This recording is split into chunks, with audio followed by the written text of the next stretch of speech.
아동보호기관의 한 남자의 신고 전화가 걸려왔습니다. 저한테 지금 손목 그런 사진도 보내왔어요. 안 도와주면 자기 자살한다고까지. 순서가 맞게 그래가지고 탈출한 거니까 이 살고 싶대요. 얼마 전 디렉터 조 씨는 제가 과거 은별이 사건에 대해 다뤘던 가해자였습니다.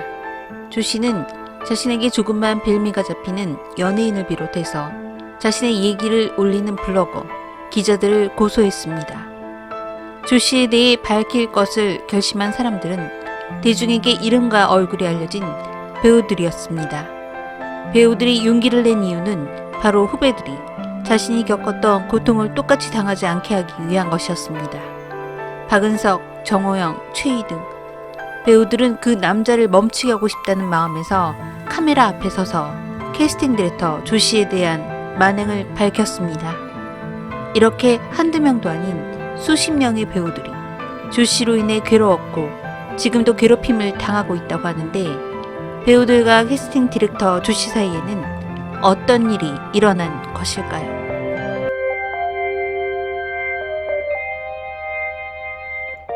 안녕하세요. 미스터리한 사건과 사고를 전하는 콜드케이스 크리스비입니다. 27일 방송된 SBS 그것이 알고 싶다에서는 배우들의 증언을 바탕으로 지난 수년간 많은 사람들을 대상으로 고소를 진행해 금전적 이득을 취해온 것으로 보이는 캐스팅 디렉터 조 씨의 고소에 대한 진실의 전말을 다뤘습니다. 지난 2017년 대학로 배우들 사이에 흉흉한 소문이 돌기 시작했는데, 바로 캐스팅 디렉터 조 씨가 대학로 곳곳을 누비며 배우들에게 접근해 명함을 건넸다고 합니다. 조 씨는 자신을 엔터테인먼트 회사 소속의 캐스팅 디렉터라 소개했고, 많은 신인 배우들은 그의 출연에 관심을 보였습니다.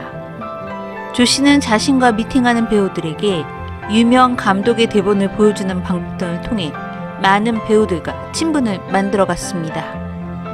그런데 캐스팅 디렉터라는 조 씨와의 미팅이 제작사 근처나 오디션 장소가 아닌 뜬금없는 목동 SBS 로비에서 이루어졌다고 합니다. 조 씨는 작품이나 캐스팅과 관련해 만나기보다는 밥이나 술을 먹자는 등 사적인 자리에 가까운 미팅을 강요하는 일들이 있었다고 합니다. 야구 여신 최희 씨는 조 씨에 대해 연예인을 연결해서 캐스팅하는 일을 한다고 했습니다. 웨딩 화보를 촬영하자고 했고, 웨딩 업체와 미팅했지만 촬영이 취소됐습니다. 라고 밝혔습니다. 이후 조 씨에게 연락이 왔고, 최희의 불성실함으로 인해 자신이 피해를 입었다며 고소하겠다며 협박했다고 합니다. 이에 대해 최희 씨는 사실이 아님에도 불구하고 최희가 피소당했대 라고 구설수에 오르는 게 두려웠다고 합니다. 최희 씨는 조 씨 본인의 가방에서 본인이 작성한 동의서를 꺼낸 걸 보고 변호사는 사인하지 말라고 했다고 했습니다. 그러자 그때 조 씨가 최희 씨의 이름을 부르며 소리를 질렀습니다. 조 씨는 그 자리에서 기자에게 전화를 걸겠다고 한 후 기자에게 최희가 변호사 남자친구와 함께 나를 감금하고 폭행했다 라고 말했다고 전했습니다. 그런데 그의 명함 속 회사의 실체를 의심하게 되는 일이 발생하게 됐습니다. SBS 드라마 펜트하우스에서 출연해서 중요한 역할을 했던 배우 박은석 씨도 조 씨로부터 명함을 받고 이상하다고 생각했습니다. 조 씨의 명함에는 XX 피처스 이름이 쓰여 있었는데, 박은석이 바로 당시 같은 XX 피처스의 배우였다고 합니다. 박은석 씨는 처음에는 동명인 소속사가 있구나 라고 생각했지만, 자신의 소속사에는 조 씨가 건넨 명함에 적힌 이름을 가진 캐스팅 디렉터가 없었기 때문에 수상함을 느꼈고, 명함에 적힌 이름이 진짜가 아니라는 것도 알게 되었다고 합니다.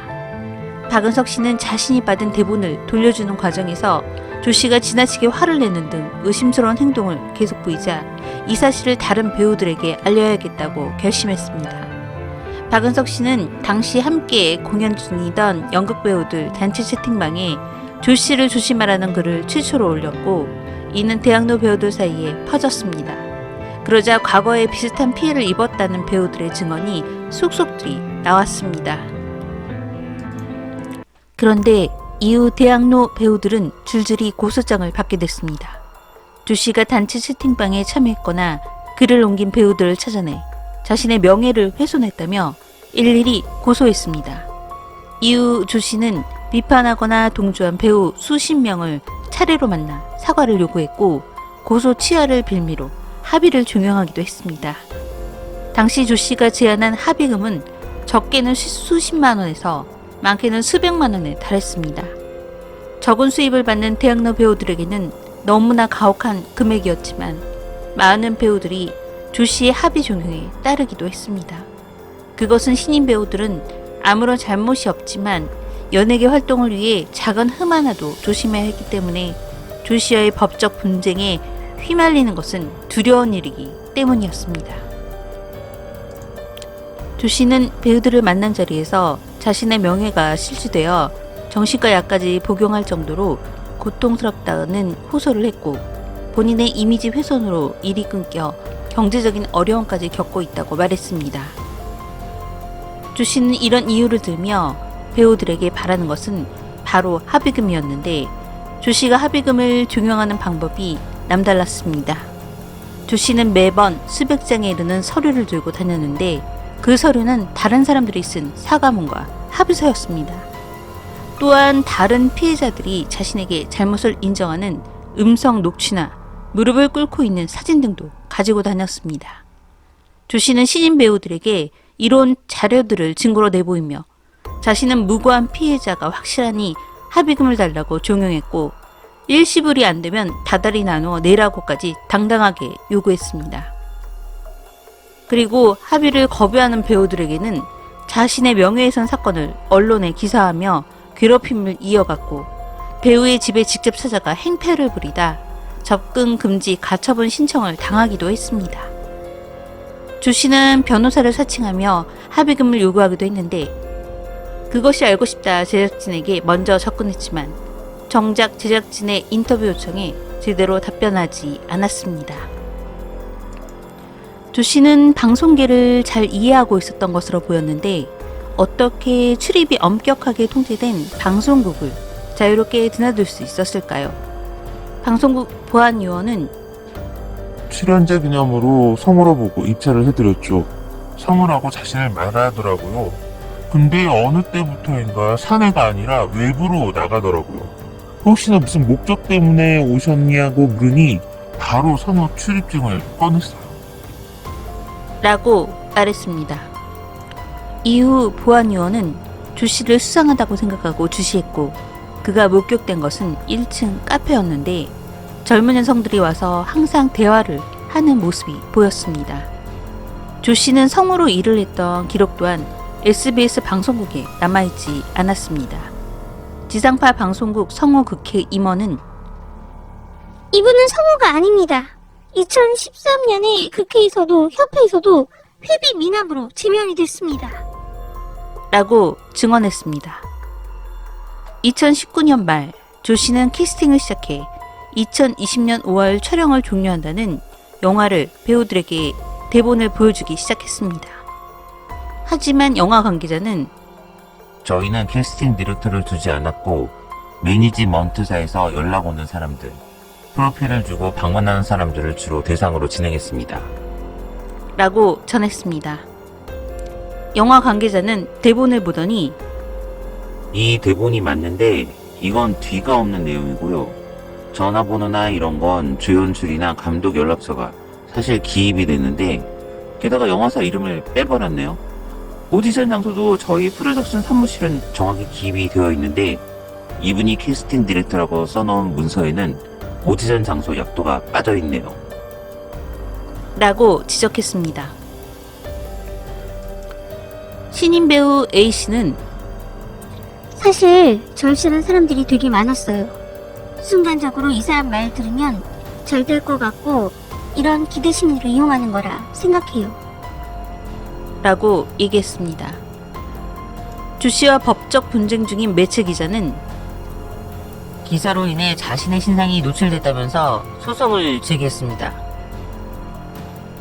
라고 전했습니다. 이어 기자는 포털 사이트에서 검색한 내용을 제작진에게 보여주고 영화 배우라고 올라와 있고 영화 23편 이상 출연했더라고요. 이분을 단순히 일반인이라 하기에는 무리가 있고 공인이라 부르는 게 맞지 않나 생각합니다. 라고 전했습니다. 그런데 조 씨가 손해배상을 요구한 건 언론사뿐만이 아니었는데 블로거 황 씨는 그날 검색어 키워드를 사용해서 제가 포스팅을 올려요. 그 기사랑 똑같이 스크랩을 내서 올렸거든요. 근데 댓글로 사이버 수사대에 의뢰를 했고 삭제를 하면 문자를 달라 하더라고요. 라며 조 씨가 자신에게 고소한 정황을 말했습니다. 블로거 황 씨는 직접 찾아와 사과를 하면 고소를 취하해 주겠다는 말을 했고 이 말을 믿던 황 씨는 조 씨를 만났는데 만나자마자 태도가 바뀌었다고 합니다. 조 씨는 과거 다른 사람들이 썼던 반성문이라면서 여러 장을 보여주며 이 사람도 나한테 욕했다고 사과하고 다들 죄송하다고 무릎까지 꿇고 사과하고 가셨어요. 지금 1차는 77명 고소했어요. 그리고 내가 이번에 참된 교육을 했습니다. 이렇게 생각하면 되잖아요. 아니면 전 지금 경찰을 부를 거예요. 제가 어차피 월급 가압냐면 본인 회사에서 당신 잘려요. 라고 협박했습니다. 블로거 황 씨는 조 씨가 사과를 받기보다는 협박성 발언을 계속했고 이에 두려움을 느꼈는데 이 사람 집에 노란 딱지 붙이는 거 자기 눈으로 봤다고. 회사 얘기 나오고 그러니까 안 무서울 수가 없더라고요. 라고 말했습니다. 결국 황 씨는 월세 내듯이 매달 일정 금액을 입금하기로 했고 고소 취하를 약속받았는데 조 씨가 어느 날 자신과 주고받은 문자 메시지를 삭제해달라고 연락을 취해왔다고 합니다. 프로파일러 권일영 교수는 조 씨가 피해자들이 이 소송을 포기하거나 또는 애매모호한 법망에서 자기가 우위에 설 수 있다는 방법들을 획득한 것으로 보입니다. 라며 이런 방식의 소송을 제기한다 하더라도 자신은 피해갈 수 있다며 제시한 것 같다고 전했습니다. 피해자 중 한 사람인 은별 씨의 측근은 혐의 없음으로 완전히 다 나왔습니다. 라며 만 7년 동안 힘들고 억울한 일을 겪었지만 그 어떤 혐의도 인정받지 못했다고 전했습니다. 조 씨는 기각된 사건도 자신의 정당성을 포장하는 데 사용해왔다고 합니다. 그런데 취재 도중 제작진은 조 씨에 대해 잘 알고 있다는 제보자를 어렵게 만났는데 그 사람은 권 씨였습니다. 권 씨는 엔터테인먼트 대표 이사라고 장학재단 이사라는 명함을 주면서 처음에 인사를 했고 이 사람하고 같이 살았는데 결혼 생각을 하고 있었죠. 그런데 처음 듣는 사건이 있었는데 여중생이 일을 낳은 기사가 하나 있더라고요. 30까지 가서 무죄가 됐다 하는데 그 기사를 보고 정말 제가 말을 이을 수가 없더라고요. 라며 한 사건에 대해 전했습니다. 그 사건을 보고 충격을 받았다는 권 씨는 가스레인지 불을 전단 같은 거 거기에 붙이더라고요. 불이 붙어있고 연기가 막 집을 찬 거죠. 제가 너무 놀라가지고 112에 신고를 하게 됐어요. 라며 권 씨가 경찰에 신고를 하자 조 씨는 권 씨의 목을 졸랐다고 합니다. 권 씨는 그냥 또 흘러가게 된다면 이 사람은 다른 사람을 찾아서 해를 입히게 될 수도 있겠다는 생각이 들었어요. 그냥 저로 끝내줬으면, 여기서 멈춰줬으면 하는 마음? 이라고 하며 제보 이유에 대해 설명했습니다. 이어 권 씨는 조씨 소송과 관련된 내용이랑 계좌에 그 사람이 돈을 입금하고 출금하고 했던 내역들이 담겨있는 USB가 있습니다. 라고 하며 중요 자료를 제작진에게 건넸습니다. 조 씨는 주소 보정 명령 제도라는 민사소송이 원활하게 제기되기 위해 꼭 필요한 제도에 대해 역이용을 했고 조 씨의 자료를 보면 보정 명령서가 상당히 많았습니다. 그 수많은 사람들의 주소를 조 씨가 알아냈는데 조 씨는 한 피해자에게 박은석 배우의 추본을 보여주며 소송이 진행 중임을 확인시키기도 했다고 합니다. 조 씨는 XX 피처스 등에 대해 실제 있는 회사라는 것에 대해 물으니 답변을 회피했습니다. 조 씨는 주위에 보는 시선도 있으니 나중에 전화 통화를 하자고 하며 서둘러 대화를 마무리 지었습니다. 그러나 조 씨는 이후 아무리 전화를 걸어봐도 받지 않았고 문자 메시지로 인터뷰를 해도 거부했습니다. 캐스팅 디렉터 조 씨는 변호사 사칭, 통화 녹음에 대해서도 제작진은 녹취록을 입수했습니다. 그는 자신이 법무법인 변호사라고 사칭하면서 피해자를 협박했던 것으로 보입니다. 이름을 알고 있지만 말할 수 없는 이 사람. 볼트모트 조 씨, 어떻게 해야 될까요? 제가 이 영상을 올리면 저도 고소하실 건가요? 여러분의 생각이 궁금합니다. 저는 콜드케이스 크리스비였습니다. 시청해 주셔서 감사합니다.